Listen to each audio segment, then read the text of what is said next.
ఎట్టకేలకు ఎమ్మిగనూరులో ట్రాఫిక్ నియంత్రణకు ప్రభుత్వ యంత్రాంగం చర్యలు తీసుకోవడం స్టార్ట్ చేసింది. ఇటీవల ఎమ్మెల్యే బివి జయనాగేశ్వరరెడ్డి గారు చెప్పిన విధంగానే ఎమ్మిగనూరు పట్టణంలో ట్రాఫిక్ విషయంలో పోలీసులు మొదటి అడుగు వేసి అన్నమయ్య సర్కిల్లో ట్రాఫిక్ సిగ్నల్స్ను ఏర్పాటు చేశారు. వాహనదారులు ప్రస్తుతం ఈ సిగ్నల్స్ పాటిస్తూ వాహనాలను నడుపుతున్నారు.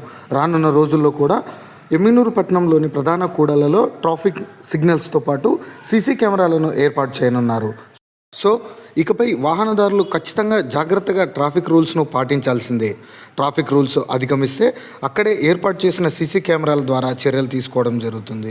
ఈ సిగ్నల్స్ ఏర్పాటుతో అతి త్వరలోనే ఎమ్మిగనూరులో ట్రాఫిక్ కష్టాలతో పాటు అక్కడ ఏర్పాటు చేసిన సీసీ కెమెరాల ద్వారా నేర నియంత్రణ కూడా సులభతరం అవుతుంది. ఈ వీడియో మీకు నచ్చినట్లయితే లైక్ కొట్టి మరికొంతమందికి తెలిసేలా షేర్ చేయండి. మరిన్ని ఎమ్మిగనూరు వీడియోల కోసం ఈ యూట్యూబ్ ఛానల్ను సబ్స్క్రైబ్ చేసుకోవడం మాత్రం మర్చిపోకండి.